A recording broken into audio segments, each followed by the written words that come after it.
কিনা? এজন্য মাদ্রাসার ছাত্ররা গেলে ভ্রুকুঞ্চিত করবেন না।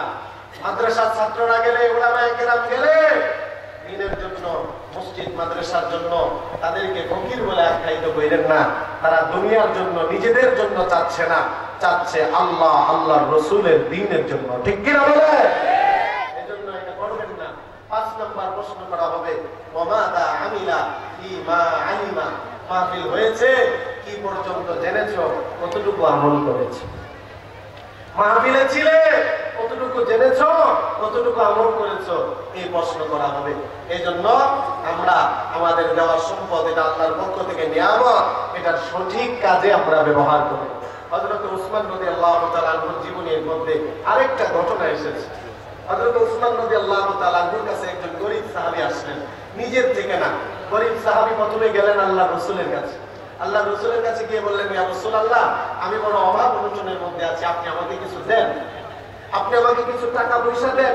আল্লাহর নবী বললেন, আমার কাছে তো নাই, থাকলে আমি তোমাকে দিতাম, যাও, তোমাকে আমি হতাশ করব না, আমার ধনী সাহাবী উসমান গনি রাদিয়াল্লাহু তাআলা আনহুর কাছে যাও। গরীব সাহাবী হযরত উসমান রাদিয়াল্লাহু তাআলা আনহুর কাছে গেলেন। গরীব সাহাবী হযরত উসমান রাদিয়াল্লাহু তাআলা আনহুর কাছে গেলেন। উসমান রাদিয়াল্লাহু তাআলা আনহুর কাছে গরীব সাহাবী যখন গেলেন, দূর থেকে গরীব সাহাবী লক্ষ্য করে দেখলেন, ইতিহাসের কিতাব থেকে বলতেছি, ওয়ালাউ কানা যায়িফান, ইতিহাসের কিতাব থেকে বলতেছি, কিন্তু শিক্ষা রয়েছে। হযরত উসমান রাদিয়াল্লাহু তাআলা আনহুর ব্যাপারে গরীব সাহাবী যাচ্ছেন, ওনার কাছ থেকে টাকা নেওয়ার জন্য রাসূল পাঠিয়েছেন। এই গরীব সাহাবী দূর থেকে দেখতে পেলেন হযরত উসমানকে, ওনার খাদ্য স্তূপ থেকে পিঁপড়া কিছু খাদ্য নিয়ে যাচ্ছে, আর তিনি পিঁপড়ার মুখ থেকে খাদ্যগুলো তিনি আস্তে আস্তে রেখে দিচ্ছে। গরীব সাহাবীর মনের মধ্যে এবার বড় একটা আশ্চর্য প্রশ্ন জাগলো, যে ব্যক্তি খাদ্য স্তূপ থেকে পিঁপড়াকে কিছু খাবার দেয় না, সে আমাকে কি দান করবে? এটা দৃশ্য দেখে গরীব সাহাবী চলে গেলেন। দ্বিতীয় দিন আবার তিনি উসমান রাদিয়াল্লাহু তাআলা আনহুর কাছে আসলেন। আসার পরে তিনি দেখলেন আশ্চর্য এক ঘটনা। হযরত উসমান তুলা শুকাতে দিয়েছেন, শুকনো তুলাগুলো উড়তেছে, আর এই উড়ন্ত তুলাগুলো হযরত উসমান তিনি কুড়াচ্ছেন। হযরত নারায়ে তাকবীর, নারায়ে তাকবীর, আল্লাহু আকবার, দিন ইসলাম, দিন ইসলাম, জিন্দাবাদ জিন্দাবাদ, জিন্দাবাদ জিন্দাবাদ, ইসলাম ইসলাম, নারায়ে তাকবীর। আমাদের মাহফিলের প্রধান বক্তা মাওলানা রফিকুল ইসলাম মাদানী, উনি সিস্টুর থেকে এই ভিতরের রাস্তায় ঢুকে পড়েছেন, বলে আলহামদুলিল্লাহ। সিস্টুর থেকে ভিতরের রাস্তায় ঢুকে পড়েছেন, আসতেছে। এজন্য এখনো যারা দাঁড়িয়ে আছেন, বাহিরে আছেন, এসে জায়গা মতো বসে পড়েন, সুযোগ পরবর্তীতে পাওয়া যাবে। হযরত উসমান দক্ষিণ পাশে কোন জায়গা আছে?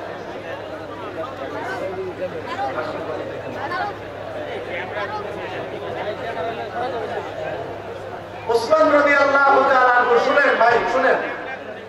গরীব সাহাবী এসে দেখতেছেন যে কিছু তুলা শুকাতে দিয়েছেন, এই শুকনো তুলো উড়তেছে, আর উড়ন্ত তুলাগুলো তিনি টুকাই এক জায়গায় জমা করতেছে। এই দৃশ্য দেখে এবার গরীব সাহাবী বলে যে, যেই বেলা তুলার সামান্য লোভ সামলাইতে পারে না, সে আমাকে কি দান করবে? চলে গেলেন। তৃতীয় দিন আবার আসলেন।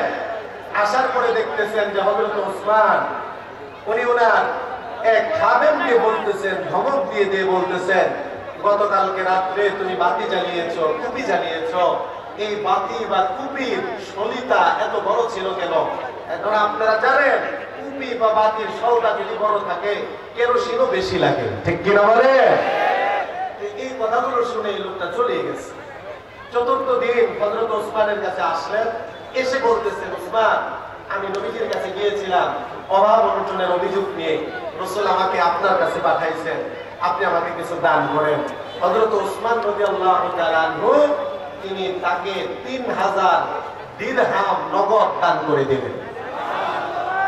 সুবহানাল্লাহ, আওয়াজ জোরে হতে হবে। দিনার, দিনার, দিরহাম না, দিনার, 3000 দিনার। 3000 তৎকালীন দিনার স্বর্ণ মুদ্রা তিনি দান করে দিলেন।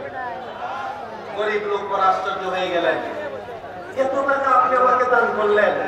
প্রথম দিন দেখলাম পিঁপড়ার মুখ থেকে খাবার আপনি কিছু কিছু রেখে দিচ্ছেন, পুরন্ত তুলা আপনি জমা করতেছেন, একটু সলিতা বেশি হওয়ার কারণে কেরোসিন বেশি পড়েছে, আপনি আপনার খাদেমকে উচ্চ আওয়াজে কথা বলতেছেন। বলে পিঁপড়ার জায়গায় স্টোভে আমি খাবার দিয়েছি, এখন পিঁপড়া যে খাবারটা নিচ্ছে এটা অপচয় করবে, নষ্ট করবে, এই জন্য রেখে দিচ্ছিলাম। আর ওই যে আমাকে তো যে দৃশ্যগুলো দেখেছ, যে আমি এগুলোর ব্যাপারে বড় সজাগ সচেতন, এগুলো নিজের ব্যাপারে আমি সজাগ সচেতন, কেননা এই সম্পদ আমাকে দান করেছেন কে? আল্লাহ আমাকে দান করেছেন। এই সম্পদের জবাবদিহিতা আমার কাছ থেকে আল্লাহ নিবেন, এই কারণে আমি এই ব্যাপারে এত সচেতন। আর দান করার ক্ষেত্রে আমার হাত এত বড় কেন? আমি আল্লাহকে দিতেছি, এর প্রতিদান আমি আল্লাহর কাছ থেকে নিব। সুবহানাল্লাহ, আল্লাহর কাছ থেকে নিব। এই কারণে তারা হাজিরিন, ওনারা নিজের সম্পদের চেয়ে বেশি আল্লাহর রাসূলকে মহব্বত করে। এই যে অনেকগুলো হাদিস দ্বারা আমি আপনাকে বললাম যে সম্পদ জীবনের চেয়ে বেশি মহব্বত রাসূলের, বাবা মার চেয়ে মহব্বত বেশি রাসূলের, সম্পদের চেয়ে মহব্বত বেশি রাসূলের। আল্লাহ রাসূলও দান সদকা করার জন্য উদ্বুদ্ধ করেছে। মদিনার সবচেয়ে গরীব সাহাবী বেলাল রাদিয়াল্লাহু তাআলা আনহুকে আল্লাহর নবী বললেন, ও বেলাল, আনফিক ইয়া বেলাল ওয়ালা তাখশা মিন দিল আরশি তালালা, তুমি বেলাল আল্লাহর রাস্তায় খরচ করো, কেননা আল্লাহর ধনভাণ্ডারে কোনো কমতি নেই। সুবহানাল্লাহ।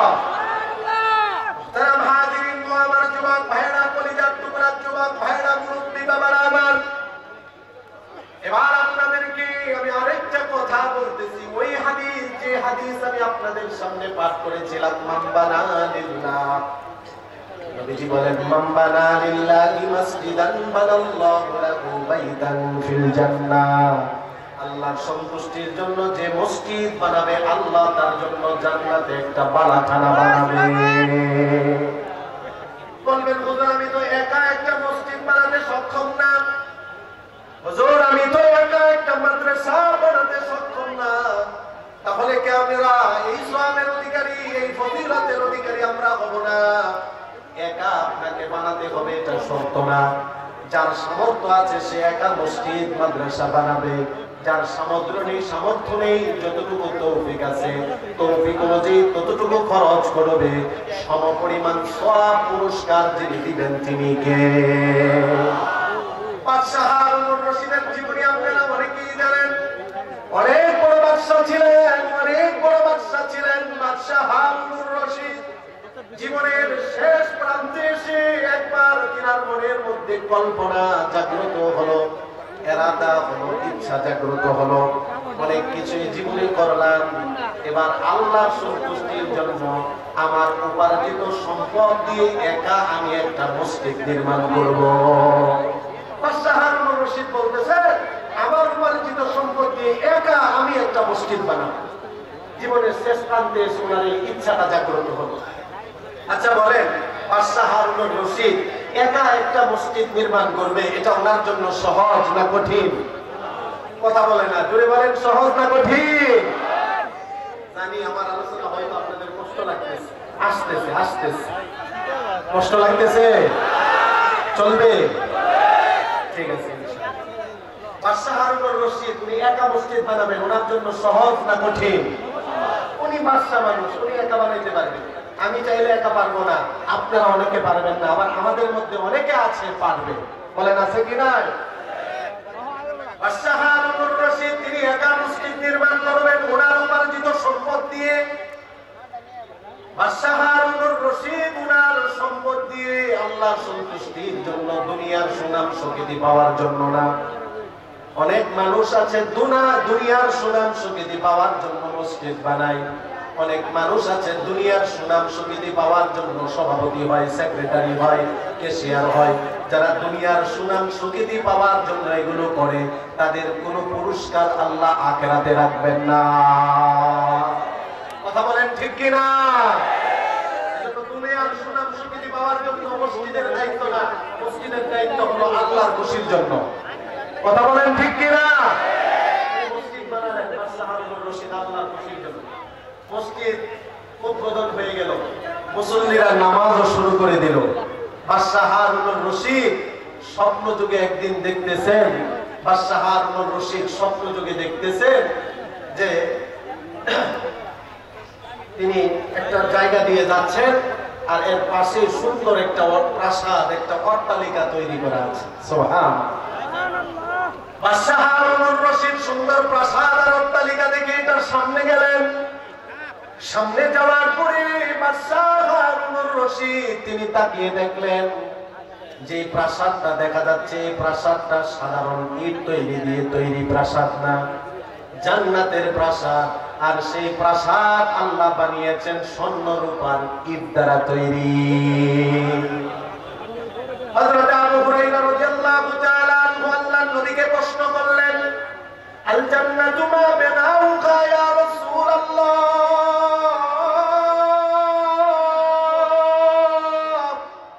আবু হুরায়রা আল্লাহর নবীকে প্রশ্ন করলেন, নবীজি আল্লাহ জান্নাত বানিয়েছেন, জান্নাত কিসের তৈরি?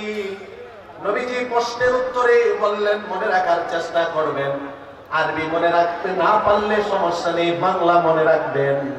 আল্লাহর নবী বলেন, লাবিনাতুম মিন ফিদ্দাতিন ওয়া লাবিনাতুম মিন যাহাবিন।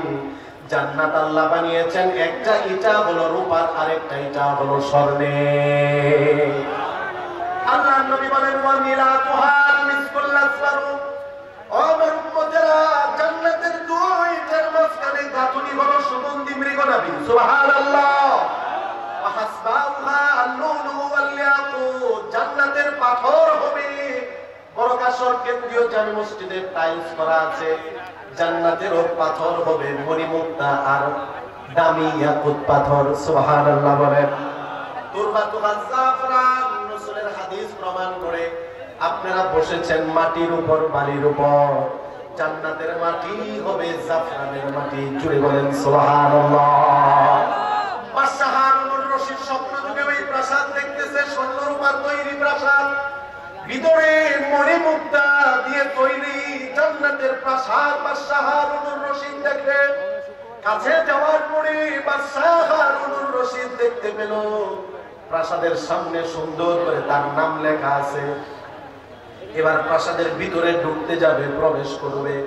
এবার দারোয়ানরা বলতেছে, দাঁড়ান কে আপনি? স্বপ্ন যুগে বাদশাহ হারুনুর রশিদ বলতেছে, আমি তো বাদশাহ হারুনুর রশিদ। কয় এখানে ঢুকতেছেন কেন? কয় এই যে আমার নাম লেখা আছে, ঘর তো আমারই। এবার ফেরেশতারা পাহারাদারির দায়িত্বে যারা আছে তারা বলে, ঘর আপনার, সবই বুঝতে পারলাম, সময় হয় নাই, সময় যখন হবে তখন যাবে। বাদশাহ হারুনুর রশিদ বাহিরে ঘুরে ঘুরে দেখতেছে নিজের সুন্দর তৈরি প্রাসাদ পুরস্কার হিসাবে আল্লাহ দান করে। দুনিয়াতে আল্লাহর ঘর আল্লাহর সন্তুষ্টির জন্য বানিয়েছিলেন, দুনিয়ার কোন সুনাম সুখ্যাতির জন্য না, আল্লাহর থেকে পুরস্কার পাওয়ার জন্য বানিয়েছিলেন। এই কারণে বাদশাহ হারুনুর রশিদ দেখতেছেন যে ওনার জন্য আল্লাহ জান্নাত বানিয়েছেন। এবার তিনি দেখতেছেন, পাশে তাকিয়ে দেখলেন এই প্রাসাদের পাশে আরেকটা প্রাসাদ। আল্লাহু আকবার বলেন। একই রকম জান্নাতের প্রাসাদ। তিনি ভাবলেন যে হয়তো এই প্রাসাদটাও আমার। কাছে গিয়ে দেখলেন এই প্রাসাদে সামনে যেই নামটা লেখা আছে, মসজিদ বানিয়েছিল যেই রাজমিস্ত্রি, ওই রাজমিস্ত্রির নামটা প্রাসাদের সামনে লেখা। ঘুম ভেঙে গেল বাদশাহ হারুনুর রশিদের, ঘুম ভেঙে গেল।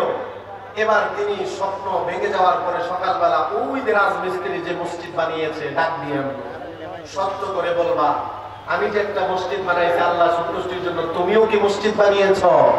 বলে না, আমি গরিব মানুষ, আমি কিভাবে মসজিদ বানাবো, আমি কিভাবে মসজিদ বানাবো?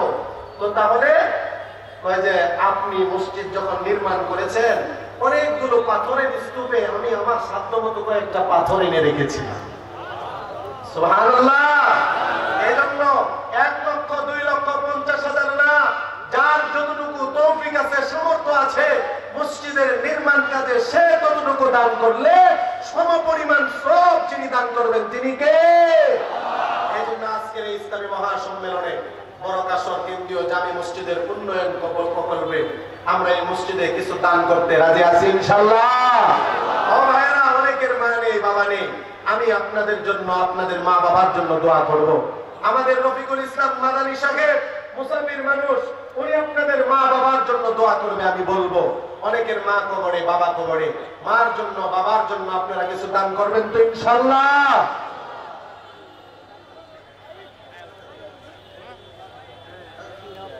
এত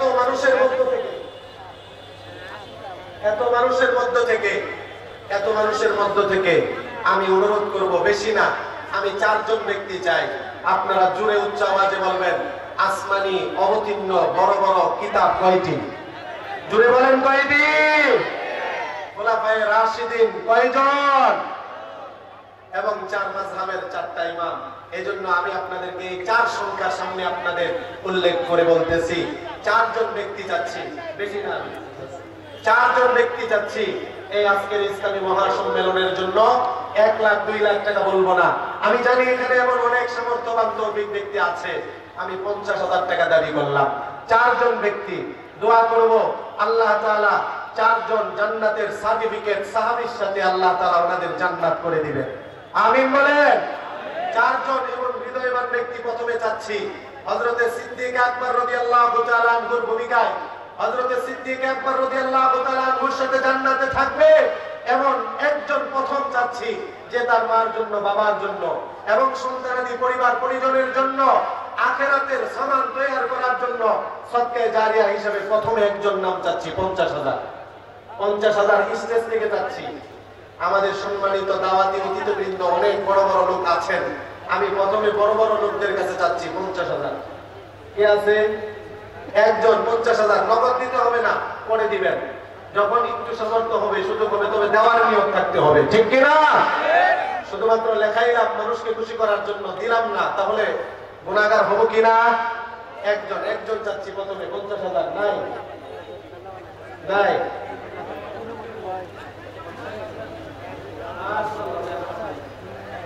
জোরে উচ্চ আওয়াজে বলতে হবে মারহাবা। লিল্লাহি তাকবীর। আজকের মাহফিলের সভাপতি জনাব হারুনুর রশিদ সাবেক মেম্বার সাহেব, উনি 50,000 টাকা নগদ 20,000। জোরে বলি মারহাবা।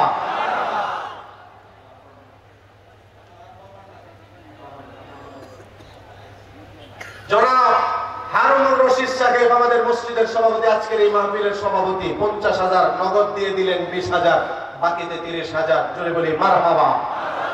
আয় আল্লাহ, হারুনুর রশিদ সাহেবের দানকে আপনি কবুল করুন, মঞ্জুর করুন, জান মালে বরকত দান করে দিন। মা বাবা ইন্তেকাল করেছে, আল্লাহ মা বাবার জন্য দান করা হয়েছে, মা বাবার কবরটাকে জান্নাতের বাগিচায় পরিণত করুন, বলি আমিন। আয় আল্লাহ, পরিবার পরিজনকে আপনি কবুল করুন, জীবনের বিপদ আপদ মুসিবত দূর করে দিন। আয় আল্লাহ, শ্বশুর শাশুড়ি মারা গিয়েছে, তাদেরকেও মাফ করুন, ছেলে মেয়েকে কবুল করুন। আয় আল্লাহ, বারবার মক্কা মদিনা জিয়ারতের তৌফিক দান করুন, সকলে বলি আমিন। আর কে আছি? সভাপতি সাহেবের মেয়ে লন্ডন লেখাপড়া করতেছে, আল্লাহ তাকে সুস্থতার সাথে আফিয়াতের জিন্দেগি দান করুক, সকলে বলি আমিন। দ্বিতীয় নাম্বার, হযরতে ওমর রাদিয়াল্লাহু তাআলা আনহুর সাথে জান্নাতে থাকবেন। দ্বিতীয় নাম্বার একজনকে যাচ্ছি, মাশাআল্লাহ, নাম কি জানেন? খলিলুর রহমান।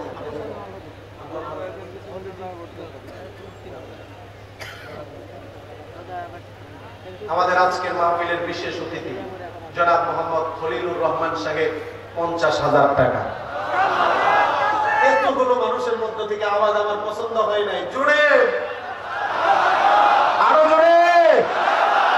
যুবকেরা তো পারে জোরে আওয়াজ দিয়ে বলতে, আমি মুরব্বী বাবাদেরকে তো কষ্ট দিতে চাই না, অধিকাংশ যুবক। আমি যদি অন্য এলাকায় যায় বলি কাশরের যে যুবকরা ছিল তারা দুর্বল, তাহলে কি সুনাম হইব? বদনাম হবে না? উচ্চ আওয়াজে জোরে মারহাবা। নগদ 25,000, বাকিতে 25,000। জোরে বলি মারহাবা। আল্লাহ খলিলুর রহমান সাহেবের দানকে আপনি কবুল করুন, মঞ্জুর করুন, জান মালে বরকত দান করুন। আল্লাহ খলিলুর রহমান সাহেবের বাবার কবরকে জান্নাতের বাগিচায় পরিণত করুন, মার হায়াতে বরকত দান করুন, পরিবার পরিজন সন্তানাদিকে কবুল করুন, মনের নেক আশা পূরণ করুন, লক্ষ কোটি কোটি টাকার মালিক বানিয়ে দেন, বারবার মক্কা মদিনা জিয়ারতের তৌফিক দেন, সকলে বলি আমিন। তৃতীয় নাম্বার, হযরত ওসমান গনি রাদিয়াল্লাহু তাআলা আনহু যে সাহাবীর আলোচনা করলাম, আল্লাহ তাআলা দোয়া করব ওই সাহাবীর সাথে যেন জান্নাতে থাকার তৌফিক দান করে। আমিন। কে কোন ভাই আছে? দ্বিতীয় নাম্বার হযরত সিদ্দিক আকবর রাদিয়াল্লাহু তাআলা, হযরত ওসমান গনি রাদিয়াল্লাহু তাআলা। তৃতীয় নাম্বার আসি তো অনেকে আছে, আমি জানি অনেকে আছে, আলহামদুলিল্লাহ অনেকে আমরা জানি আছে, অনেকে আছে।